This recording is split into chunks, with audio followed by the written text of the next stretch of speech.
everyone. It is not a coincidence if you are listening this teaching of Apostle Joshua Selman, because we need this, the kind of favor not only to God but also to men. And you have to hear this message because it gives us a great impact to each and every one of us. Why we need favor. Many of you who listen to me, who hates you does not matter, but who likes you matters. It doesn't matter how many people hate you, that's not a problem. Hatred does not kill. But who likes you? A king likes a village girl, and suddenly she becomes queen. In this kingdom, who likes you matters. You can be in Lagos and someone looks at you and says, I like you, I want to help you. No strings attached. Are we together now? The proof of favor is not money. The proof of favor is loyalty to the heart of man. The proof of favor is not money. You can have money and not have favor. Wisdom also gives money. Diligence also gives money. But the real proof of favor is loyalty to the heart of a generation. When people look at you and love you and will go to any length to support what you represent, the favor of God is upon you. It was because Jesus, Luke chapter 2 and verse 52, the Bible says, and Jesus increased. Believers, hear me. Jesus increased, Luke 2:52, in wisdom, in stature, and he saw the importance of favor. He had to increase in favor with God. You can have favor with God and not have favor with men. If you have favor with God, you will have encounters. You will see angels. Mary was highly favored and she saw angels. She had all kinds of things. But you will be broke, you will suffer, the doors will remain closed. The doors are not closed in heaven, they are closed on earth. So you need favor with both God and man. Go and lose the colt and bring him. And when the owner asks for it, tell him the master had need. If favor was not on Jesus, you will be surprised what that man would have done to Jesus. Nobody works hard and ties his colt, you come and lose it because you have a crusade. Who do you think you are? It is favor that is on you that will make someone stand up and say, please, what can I do to increase you? He said, he said, no. I owe you. Please believe what I am telling you. No strings attached. I'm interested in your ministry. I'm interested in your project. How can I help? Please, can I pay the school fees of your children till university? Give me that honor. And you are there wondering and saying, are you sure that there is no? He said, no.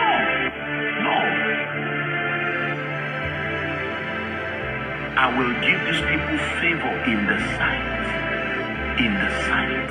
Listen, Pastor sir, I prayed for 1 month for the grace for favor to come upon my life. Because I studied ministry and I studied living. And I found out if I don't have favor, things will be very bad. And I did not want to compromise to get to a point where, because of pressure, you will dabble into things that are ungodly because you are trying to feed your belly. I cried to the God of heaven. The day it came, I said, this is it. I found it. Like a magnet, everybody looks at you and you become their delight. They look for ways to see that ministry is easy. They look for ways to see that you are lifted. Hallelujah. You need favor to achieve your goals. Let me show you quickly how to activate favor. But are you getting blessed? Favor. The first key to activate favor is honor. Please write it down. Honor. The first key that activates favor is honor. The discerning, the celebrating, and the rewarding of men for their uniqueness. You are far from favor when you dishonor men. You are far from favor when you dishonor God. You are far from favor when you dishonor principles. Honor. When a door that was open today closes tomorrow, dishonor closed it. Dishonor is the trivializing, the downplaying of the sacrifices. Listen carefully. Of the spiritual investment of man. When the devil wants to shut the door of favor, he will give you an attitude of sarcasm, an attitude that downplays the sacrifice and the uniqueness of man. Oh, Pastor Amos Fairway, he's a great man. What is there? Is he the only man of God? You see, that attitude, no matter how you pray, that attitude of dishonor has already closed the door. You will weary yourself in front of that door. I have watched with wonder and shock across the body of Christ. I have seen pastors, apostles, prophets, great people, anointed, but you can trace the doors that are closed towards them. This is why our generation of young people don't move forward. Our extent of dishonor to parents, dishonor to people. Every young man who just carries anointing is lousy, is sarcastic, sees an old woman and an old man and treats them like children. And we continue to break spiritual laws and spend our lifetime paying for it. Dishonor is terrible. It's worse than a bomb blast. Are we together? He that receives a prophet in the name of a prophet shall receive a prophet's reward. Honor. Honor is powerful. Some of you have parents that the grace upon their life is that nothing finishes. They may not be millionaires, but you've seen that grace. You will never ask mama for anything and she'll say, I don't have. In spite of the fact that she's not educated, there is always a grace.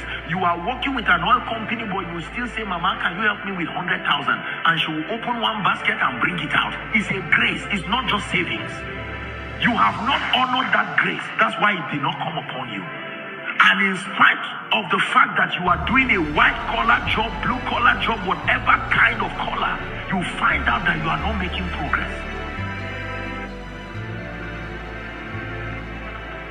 The anointing of God is hidden in men, but it takes honor to allow it flow towards you. You see every rich man and you just say, look at them, thieves. This is our share of national cake. No, you don't know the story of that person. That person came to Lagos, slept under a bridge, continued to walk the principles of the kingdom. Listen, the palace has a way of eroding scars, but make no mistakes, they are there. Every great man has scars. And if they are honest enough, they will not only tell you stories, they will show you the scars. Let no man trouble me, he says, for I bear my body the mark. I didn't jump the school of the spirit. I went through it. Oh, why is this businessman thriving like this? Maybe he was just lucky. Why is this man of God? I'm sure they are just lucky. And you shut the door. Favor is controlled by honor. You will never hear me dishonor any man of God in the body of Christ. You will never hear me stand on anybody's pulpit and tear down the relevance of that church. I will never, not this church, not any church. No, I will teach truth. I will, within the limitation of the apostolic office, I will see that the body of Christ comes to the coordinate of truth, but I will administer it in love. As I'm teaching you now, I teach with a deep sense of reverence and honor to you. Because I do not know what grace you are carrying as you are seated there. You may not even be aware, but the grace is still there. I can honor my way to receiving that grace while I am teaching.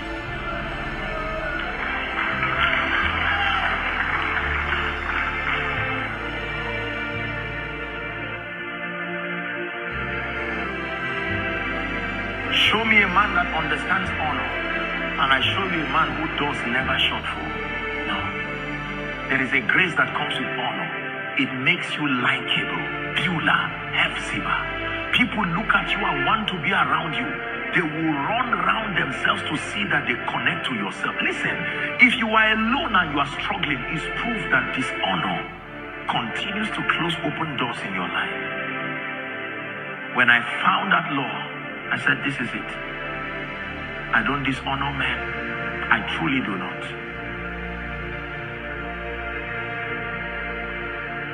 You wanted to marry the lady, but the day you went to see her parents, you were acting as if they are stupid people, and the father was just watching you. Dressed like an armed robber, looked like an irresponsible boy. They didn't say you should sit down, you sat down, you didn't even carry anything. You carried a bottle of wine, holding it in your hand as if you are selling it, and the parents watch you. I'm showing you what dishonor does to our generation. They won't say you are stupid, they will respect you. When you are done, they say, it's all right, we have seen you, you will hear from us. Next thing, you see an invitation card of their daughter to a proper, honorable, responsible young man. Same thing with preachers. God grants you an opportunity to platforms that you know that you should not even be there. And you run down everybody and make it look as though it were your power. You run down every man of God. There is no discernment of cadres. And that door exits you never to open for you again. When a door opened yesterday and does not open tomorrow, there is an explanation. Dishonor closed it. There are people who are invited to many churches and ministries only once, and they never invite them again. The message was powerful, but the persona did not carry honor. Are we together?